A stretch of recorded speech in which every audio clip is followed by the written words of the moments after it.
It's October 27th, 1983.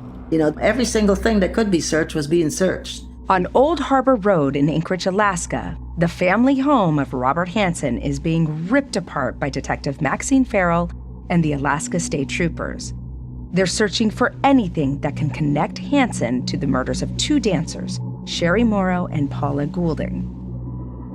I was just in the front room there, and I think I went into the bedroom, and I looked around in the bedroom, searched under the bed, anything in the walls, to see if we can find anything. We know we're looking for jewelry, and they're looking for a weapon. I'm Dr. Michelle Ward, and this is Mind of a Monster, The Butcher Baker, Episode 5, What Don't We Know? The troopers were dividing the floor space up by areas so they could search for floors, for fibers, for hair samples, for stuff like that. You're hearing Patrol Cop Greg Baker. He'd already searched Hansen's house once before while investigating the rape and kidnapping of 17-year-old sex worker Cindy Paulsen 4 months earlier. But that first search was very different from this one. It was led by Greg's superior, who believed Hansen's story of a money dispute with a prostitute. I remembered seeing a Mini 14, which is a Ruger semi-automatic 223. That wasn't pursued at the time. This weapon Greg thinks he saw back then, the Mini 14 223 rifle, it's since become crucial. 223 casings have been found in the graves of the two murdered dancers. I want to know what author Leland Hale, who wrote the book Butcher Baker, can tell us about this search. So, Leland, they're looking for the 223 rifle because that ties Hansen to the murders, but are they looking for anything else? They knew one of the cases of the dancers, Sherry Morrow, that she always had a particular necklace, and that necklace was not in the graveside. It was not there.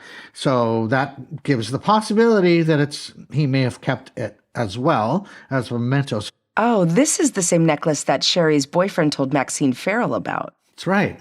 And they do find some stuff that's interesting. They find some flight maps, but they don't think much of those flight maps. They just think, oh, it's got all these X's on it. These are where he goes hunting. Makes sense. He's got a plane, marked a great hunting spot so you can return to them later on. And they certainly found a cache of weapons, but they didn't find either of the weapons they were looking for. So that's really troubling. While investigators are over at the house, 4 miles away at headquarters, Hansen himself is being interviewed by Task Force leader Glenn Flothe and Sergeant Daryl Gallion. Here, too, frustration is beginning to mount. We're talking about a lot of people over a long period of time. Now, you telling me every one of these girls have lied just to get you in trouble, and they all, in their own minds, made up the same story? I did. No, I understand that. It's 5 hours in, and they've led Hansen through his colorful past. And let me just remind you of the highlights now.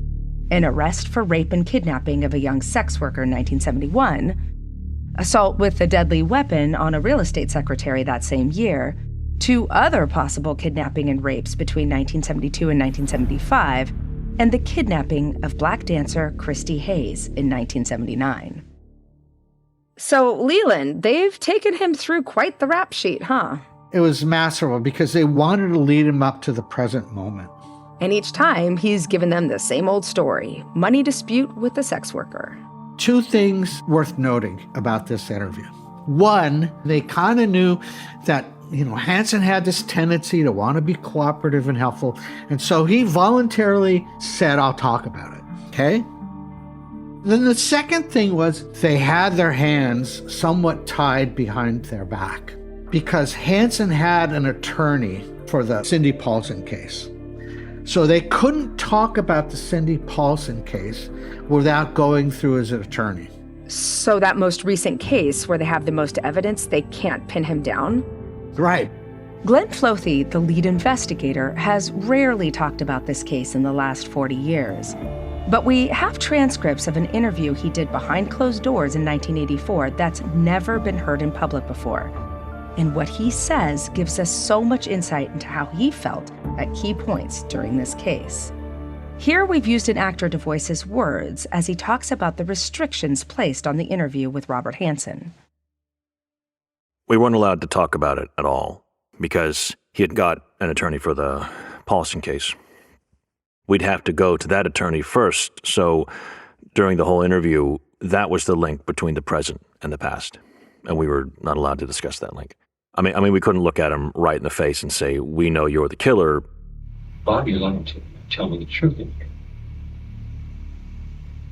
I think there's a problem.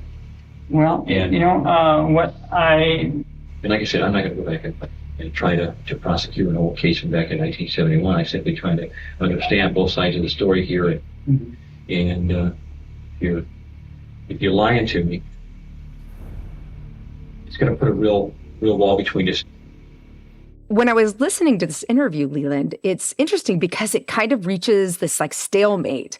Daryl, who at the beginning is just nice as pie, he's getting Hansen to open up about his childhood and trying to pretend he's on his side. But then toward the end, he's just totally changed. He's hammering him, and Hansen's getting quieter and quieter. But they can't make that next leap. They felt like they were interviewing him with one hand tied behind their back. That's what it all boils down to. He treated me like I'm some kind of a moron sitting here. And I'd like to think that I'm smarter than that. I'm not saying you're a moron. You're saying that, Did I believe what those girls said?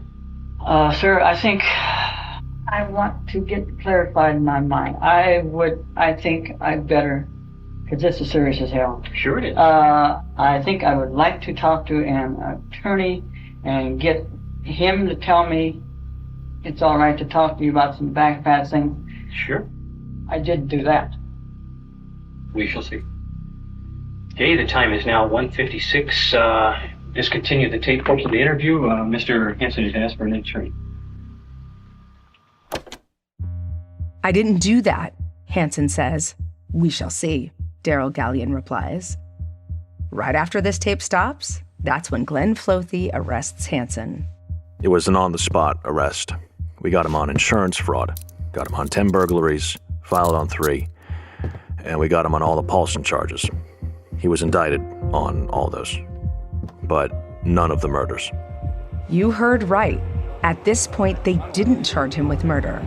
And that's because it's 3 p.m. in the afternoon on the 27th of October, and they are still mid-search at Hansen's house, and they haven't found anything to incriminate him in the murders of Sherry Morrow and Paula Goulding.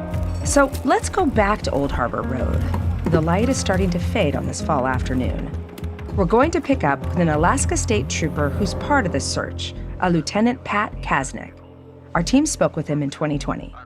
I came to the residence in the evening, probably around 6 o'clock, and the search had been being conducted pretty much all day, and they hadn't found the key evidence that they were looking for. And the only place that had not been searched was the attic. This is the same attic Greg Baker saw a ladder next to during the Cindy Paulsen search. At the time, his superior wasn't interested. I actually asked the investigator if we wanted to climb up and look. I mean, an attic's a very common place to hide things, you know. And he said, no, he says, Mr. Hansen's been cooperative enough. There's no sense to push him. But now, 4 months later, it's their last chance. I mean, that was our one shot to get in there and see what we could find to make the connection between Hansen and these victims. It was so important. I mean, so there was a lot of pressure. The attic runs the entire length of the house, 1,800 square feet of ceiling beams and thick green insulation. It's not packed with stuff like many attics, but it's dusty and unpleasant. As you move through it, you're kicking up remnants of the insulation and the dust. As best I recall, I had gone down maybe 10 or 12 rows of the insulation where the ceiling joists were, and they were just lying there. The Mini 14 was one of those rifles in there. There was also a .357 handgun that weapon had been identified by Cindy Paulsen. Bingo. But as of yet, no cigar. There's still the rest of the massive attic to search. We were getting close to being done with the search, and I was right around the opening where you come up into the attic and pulled back some of the insulation, and there was a plastic bag there with jewelry in it. And it was, it kind of sent a chill up my spine because I knew immediately that this is going to be really important. One of them was an arrowhead necklace. Detective Maxine Farrell. He's shouting, "I've got it." So everybody was rushing, and we got the jewelry, and we kind of glazed at it, and yes, that's the jewelry. What's the feeling at the moment? The main thing was a necklace. There's a necklace in there that, that's what I was looking for. I was elated that this was the jewelry, this was the man. We have the right man. Glenn Flothe sends the .223 Mini 14 rifle to the FBI for ballistics testing to see if the shells found in the graves of Sherry Morrow and Paula Goulding came from this weapon.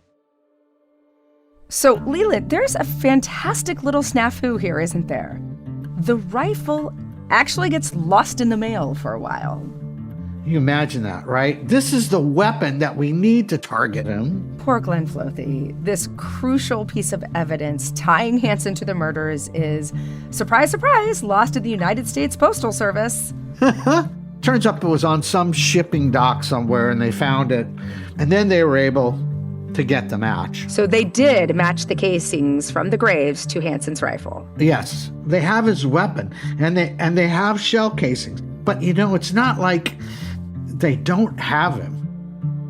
If you're anything like me, you are screaming right now. What? How do they not have him? And I get you, but let's go into that for a second, because Flothe still doesn't file murder charges against Hansen. And here he explains why.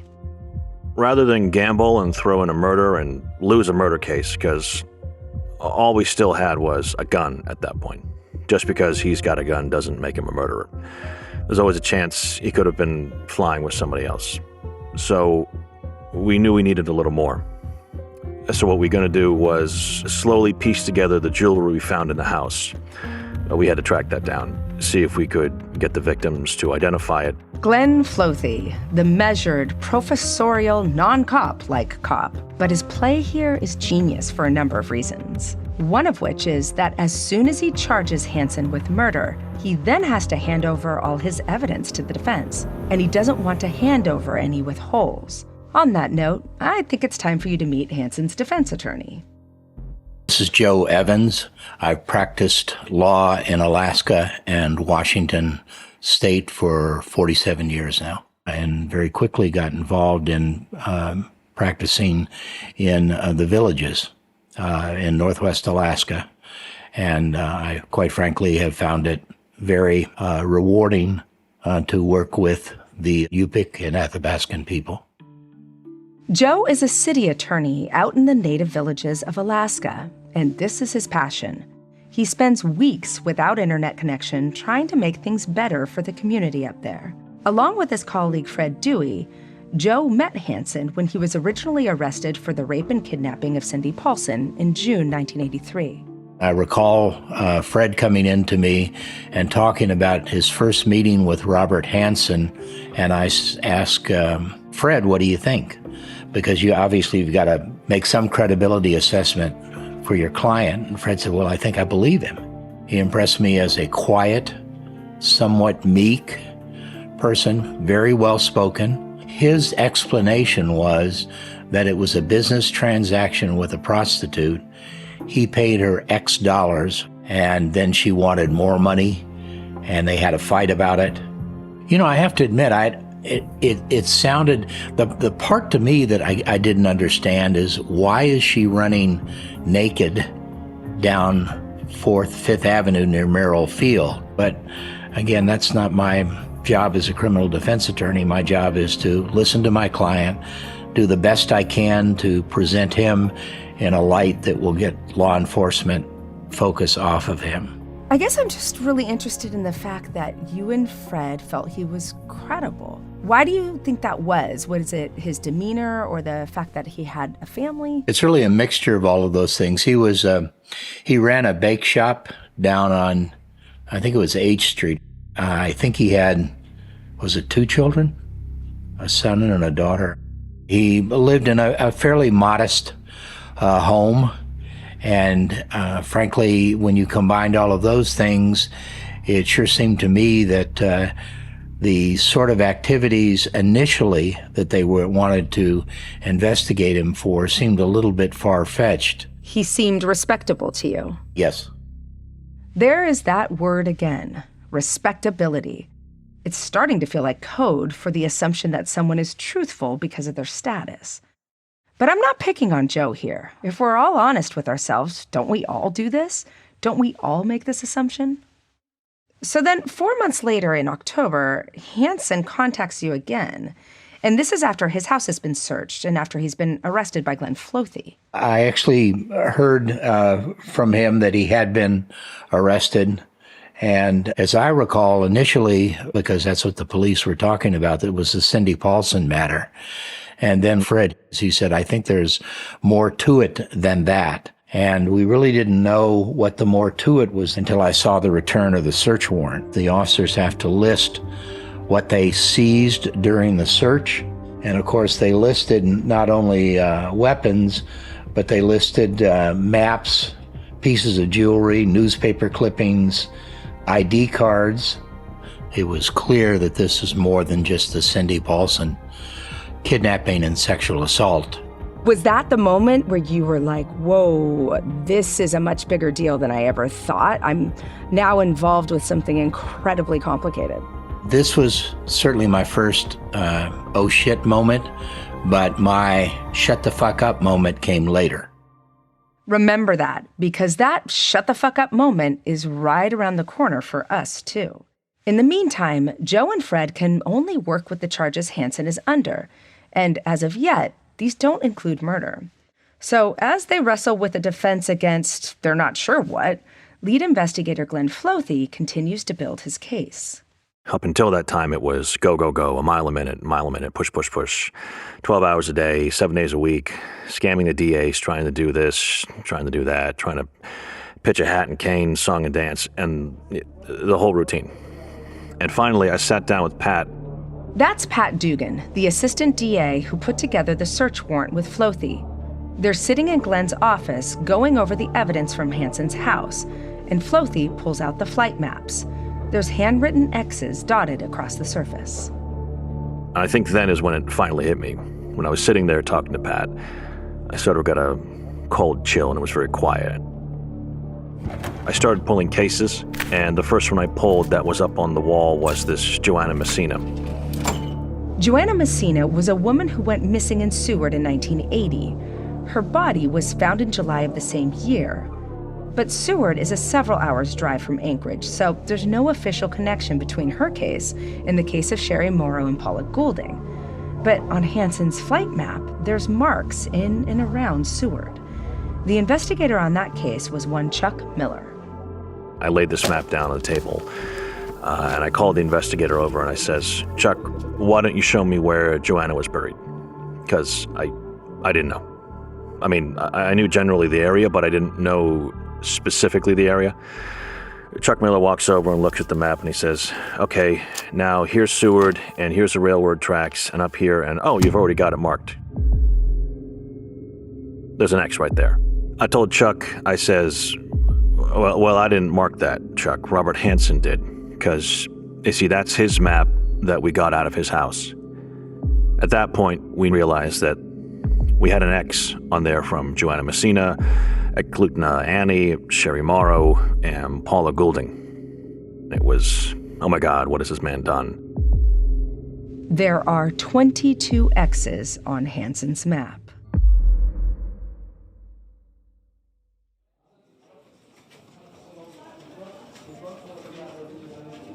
You find the maps and you think, now there can't be 22 bodies out there.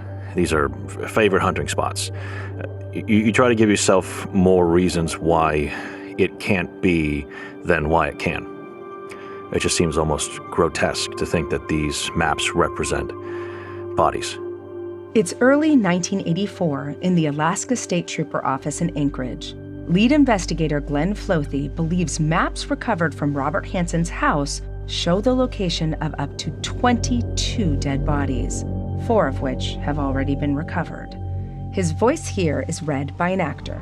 We've got these X's, these bodies already found, and we feel that the bodies already found verify the map's authenticity as to grave sites. That's what they represent. So at that point, we wanted to put more pressure on Hansen. You see, when we first got the search warrant, the only guns we were allowed to seize was the Magnum used in the Paulsen case and a .223 used on Golding and Morrow. We didn't think we could justify seizing all the weapons at his house, and he had like 30-something guns. It could be any one of those weapons that were used to kill any number of the victims over a 10-year period. So we put together another search warrant, went to the judge. We told him the reason we wanted to search for the guns now is because Hansen could have called anybody else, go in the house and remove all the weapons. And come springtime, Your Honor, now we won't have these weapons to compare with the bodies we expect to find. We're telling the judge we have a serial murderer that's killed up to at least a minimum of 22 people. That's a pretty big supposition. The judge approves the warrant. And I want to share something with you here that I think tells us so much about how high the stakes are at this point. We have a document from the Alaska State Troopers that is a dated sequence of events in this case. It's typed over 18 pages. And here, on January 13th, 1984, the day Glenn Flothe goes to court, I can see it's already 1:40 p.m. when he approaches the DA's office to request a warrant. They put it in front of the judge at 4:05 p.m. And at 7:28 p.m. the same night, Flothe and 3 of his colleagues served the warrant at Hansen's house. We went back and seized all his ammunition reloading dies, his guns, rifles, and shotguns, and handguns and pistols, and seized all that stuff. Ready to go? And guess who got a copy of it the next day? Robert Hansen did. Through his attorney, he'd been advised that the search warrant had been served, and now the police have the maps. They know what they represent, because right in the search warrant, it spells out why they'd be doing it, because they know there's bodies at each of those locations. So I think that was the turning point. He realized that we weren't dummies. That's my impression of when I think he truly believed that we meant business, that we had our shit together. As the pressure mounts on Hansen, the trial date for the rape and kidnapping of Cindy Paulsen is set for just a month away. Well, now Hansen, this is going to be his first major trial, you realize. Looking back, he'd never gone to trial on any of these cases, and we're ready. And then Cindy disappeared on us. Cindy Paulsen. Flothe hasn't yet filed murder charges. Instead, Hansen is going to trial for the kidnapping and rape of the 17-year-old sex worker just months before. But now, Flothe's key witness, the crucial piece of the puzzle for convicting Hansen, has gone AWOL overnight. The document from the Alaska State Troopers reads 3rd of February 1984. Cindy Paulsen moves out from Gentleman's Retreat Massage Parlor, doesn't advise Sergeant Flothe. Author Leland Hale. You know, they're getting reports that she's really strung out on cocaine and she's looking raggedy and she's lost weight. I remember Flothe talked about wanting to wean her off her pimp so that he became her support system. And I guess the question is, at this point, did he fail in doing that? So it's this very delicate walk the line, and he knew he couldn't force her to do anything. And this is exactly how Glenn Flothe describes it. I could have gone and snatched her up, set her up, arrested her, and, any number of things. I had to let her live her life, her lifestyle, and let her decide when the time was right, because she trusted me. To call me to say, Glenn, I need your help, I've had enough. The sparse words used on the Alaska State Troopers document belie a frantic week as Flothe and his colleagues attempt to find her. Quote, unable to locate Cindy Paulsen. Cindy's whereabouts unknown. Witness Cindy Paulsen's location is unknown, unquote. Then, with just 2 weeks to go until the trial, a call comes in. Part of his approach with Cindy, call me anytime, and she had his home phone number. And in fact, it wasn't just Glenn Flothe who was on the line, it was his wife.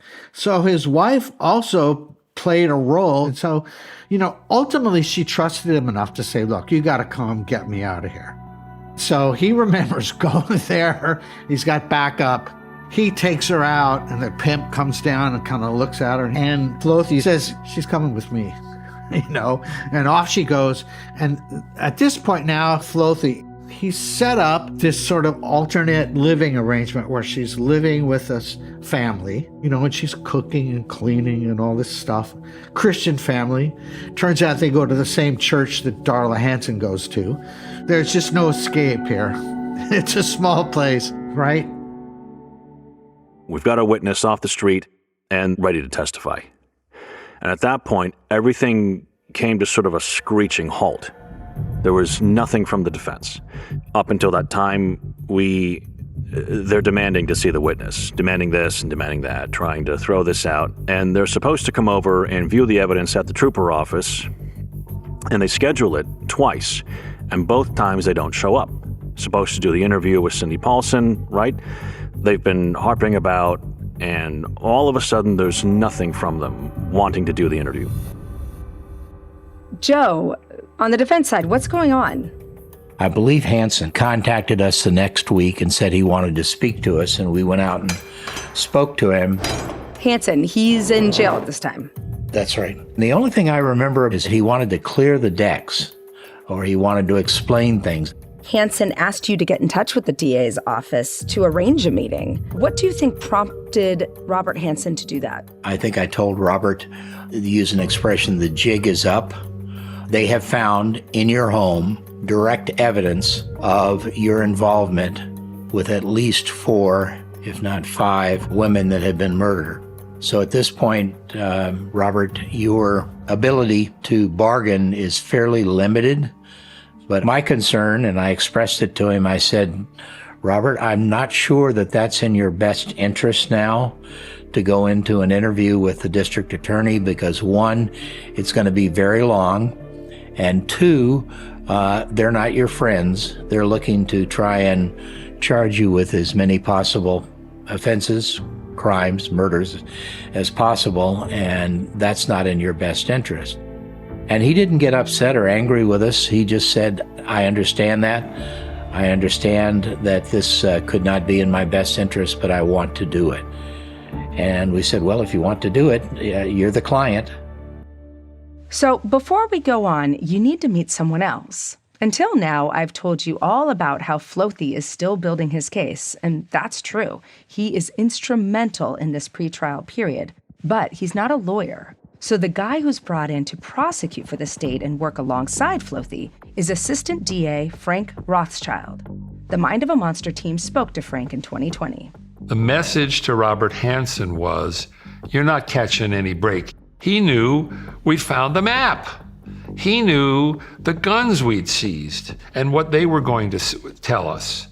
He knew that at some point we were going to go out into the wilderness where all these X's were with a team of dogs, and we were going to find more grave sites. He knew that the game was up. So now what? And the answer is the phone call that I get from his lawyer, Joe Evans, who says he wants to come in and talk with you folks. And he has certain rules and requirements in order to do this. Hansen requests to be placed in a federal prison in the north, not the south. He wants everything dealt with in one court session rather than through protracted trials. He wants no tip-offs to newspapers, and he wants to come into the courtroom secretly, away from the press. So I discussed that with, the higher-ups in the office, and we all realized, that's easy.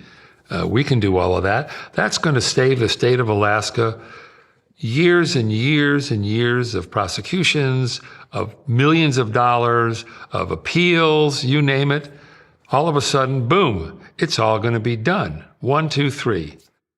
And Leland, this fits right in with his behavior, doesn't it? It does. Because we already know that when he was faced with the arson in Iowa in 1961, he copped a plea. In 1971, for the assault with a deadly weapon on the real estate secretary, he also copped a plea. And in 1975, for the theft of a chainsaw, surprise, surprise, he copped a plea. There's this sense of him not wanting to get dragged through a trial because a lot of evidence comes up at trial. A lot of accusations come up at trial. And I'm almost wondering if we're seeing that wimpy kid come out again. It reminds me of that intense embarrassment he would report feeling, and he would go and hide and cry because he stuttered. And it's almost an obsession with how he felt he was so made fun of as a teenager. He doesn't want to face anything. His stuttering and all that stuff is definitely a part of how he reacts to these criminal charges, because there's a lot of embarrassment that's going to come out of that, of any of these cases. Hansen uses the weekend before the interview to talk to his pastor. When the Mind of a Monster team spoke to this pastor in 2020, he said that Hansen asked him what kind of sins God forgives. The pastor replies, all manners of sins except blasphemy against the Holy Spirit. Hansen said, that's all I wanted to know. I think whatever your religion, just the thought of this, that serial murder isn't as bad as blasphemy against the Holy Spirit, is challenging to say the least.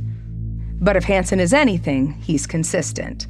This has the distinct ring of copping the ultimate plea deal. It's the 22nd of February, 1984. The prosecution and the defense, along with Robert Hansen, Glenn Flothe, and Sergeant Lyle Haugsven, file into a conference room at the DA's office. Are we on record? Yes, we are. This is Frank Rothschild. Sergeant, what time is it now? 8:50 a.m. I insisted that there be 2 tape recorders. We had 2 big reel-to-reel tape recorders because we didn't want to lose whatever it is he said to us. I'm here in the district attorney conference room along with Mr. Robert Hansen, his counsel Joe Evans, and Fred Dewey. Victor Crum, the district attorney, is present along with Sergeants Haugsven and Flothe. We wanted not only for confession, we wanted information where we could find bodies, how many bodies were there. We wanted to know what were they wearing, did they say where they were from, did you get any names? Well, there was a lot of information that we were seeking. I was the good cop. I was the guy who was going to just be friendly and nice, not be judgmental, get him to spill the beans, if you will. I'm wondering if counsel had anything that you wanted to say before we began. I don't think so. I think we've had an opportunity the last few days to meet with Mr. Hansen. So I believe at this point we're ready to go forward. All right. Well, why don't we start then with what will be freshest in mind, which is the cases that are pending now and from what happened in June of last year. Can you tell us how that all came about? You want me, sir, to start when I first met the Cindy Paulsen first time, or? Mm-hmm. At this point, I want to make it clear to you that defense attorney Joe Evans, who we just heard there talking about his meetings with Hansen, he's expecting Hansen to admit to the Cindy Paulsen kidnap and rape. He's also expecting Hansen to admit to the 4 murders they have evidence on. That is the unidentified body dubbed Eklutna Annie, Joanna Messina from Seward, and the 2 Knik River bodies, Sherry Morrow and Paula Goulding. And the prosecution is expecting the same, because from the search warrants and the legal documents around the case, there's an understanding between the 2 sides that there is enough evidence to prosecute those murders. So they move on from Cindy Paulsen to the case of Eklutna Annie. The first gal is a gal that I think was found by some power line employees or something to this effect. They found up here by Eklutna. Eklutna Annie is the unidentified woman recovered by Detective Maxine Farrell in 1980. And what you're about to hear is what happened to her, according to Hansen. And let's be honest, his is the only side of the story anyone will ever hear. How was she killed?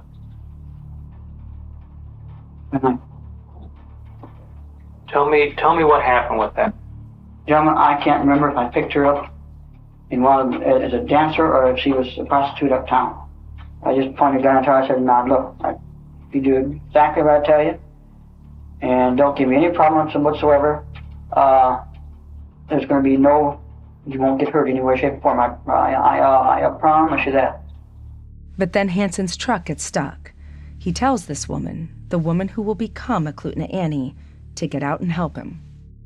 I told her to get out and so forth, and I try to get the truck back a little bit further so I can get the hell out of there. And as I was starting to drive the truck back, she started walking down this way. She started walking across down the road, and I remember I slammed the thing in gear there, and shut off the key and ran after her, and I caught up with her. I grabbed her in the hair or whatever. She had a big knife in her purse. I grabbed her hands and reached out and I tripped her down. We fell down, and she started screaming at me, that don't kill me, don't kill me. I said, "I'm not going to kill you." Then thing just got out of hand. And I can remember she was laying face down, and I just stuck her. Where? The back. I'm not trying to justify anything. Well, don't get me wrong. I'm totally wrong. But any girl that I was ever with like this is one that agreed to meet with me for money, for sex. They ask if he remembers her name. Hansen doesn't. He doesn't remember most of their names. Trying to maintain that calm and that non-reaction to horrific stories, that was hard. That was really hard. And he didn't have any emotion. I made clear that I wasn't expressing any emotion.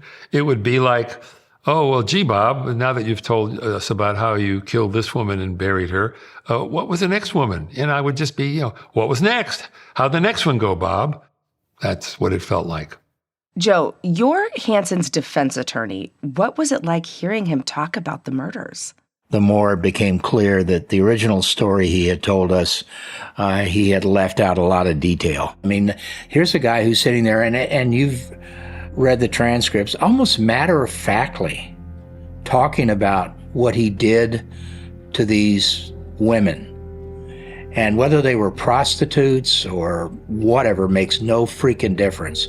But the way he talked about what he did to them was almost like the conversation you and I are having, just an everyday conversation about what he did and how he planned it and so forth and so on. After this first gal here, up there by the Clutina power line,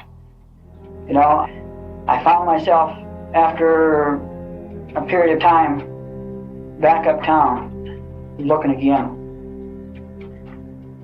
And I said, "My God, Bob, but goddamn, it's just like, I guess, like a moth is drawing a fire, or whatever light, I'm back again." Hansen calmly and politely walks them through the 4 murders they can tie him to using evidence. He goes into great detail, but his story, his motivation remains the same, almost as if he's talking on repeat. This is him talking about Sherry Morrow, the young woman found with an ace bandage wrapped completely around her head and face. I showed her a firearm, told her what was going to happen, told her, that she would not be hurt in any way, shape, or form if she would just go along with me. Then all of a sudden she just turned around and trying to scratch me in the eyes and fight with me and so forth, and she started running. I caught her again. And I can't even remember how it happened, but somehow or other, I know I was sitting on my ass. And she was just standing there screaming at me, And I just pointed the gun up towards her and pulled the trigger. He's trying to say it's all their fault. That's what he's saying. don't blame me. They're the ones that brought this on to themselves. Well, forget that. That's ludicrous. He's abducting people with the intention of having sex with them, whether they want to or not. And if they don't want to and they resist, his response is to kill them. Let's take a 5 minutes because I'm going to go home and I'm sure everybody is tired. Okay, that's a good idea. Let's go off record. On day one, we spent our time talking about the murders that we knew of and getting him to give the details of all of those. And then on the second day, on Thursday, that's when he told us, basically, that's it. That's all that I've done. There are no more. Nothing else to talk about. At the time he says, that's it, we knew that we had a map that was found in his headboard with over 20 X's on it. And we knew those weren't just random X's. Those were places where he had left women in the wild. So I think that when he did that, I did a, oh, come on, Bob, kind of a thing. No, that's it. And on cue, Vic Crum, sitting next to me, he pulled out that prosecutorial finger. I think he stood up. Vic Crum, the district attorney and Frank's boss. We executed the agreement with you yesterday morning. That agreement was that you were to give us a full statement and your full cooperation. We're not convinced at this point that you've done that. So far, it's my impression that you've given us only the evidence on the 2 victims that we know for a fact are alive, and that we're willing to come forward and testify, as well as the 5 victims that we found. But you need to understand that from your own flight charts that we got at your house, your flight charts that have little asterisks on it include the 5 places where we found bodies. Come springtime, we're not going to let this sit, and we're going to go out there and we're going to be looking for some more graves. While that was happening, I was focused right on Hansen's face, and I saw the hair on the back of his neck stand up, and I saw from all the way up, all the way down, what I could see, the back of his neck turned really bright red, and his face changed. And at that moment, I saw not Bob the baker, I saw Bob the serial killer. I saw who the man was that had abducted and killed and tortured all of these women. There he was, right across the table from me. Remember that shut the fuck up moment Joe Evans mentioned earlier? This is it. And I'm sitting here watching it because it's hard to describe, Michelle. I mean, the countenance on his face, I mean, it truly changed from almost this casual, everyday look to, I don't know, something out of a horror movie, because his eyes got big, his voice changed. That was one of the first things that came to my mind, is that this is The Exorcist.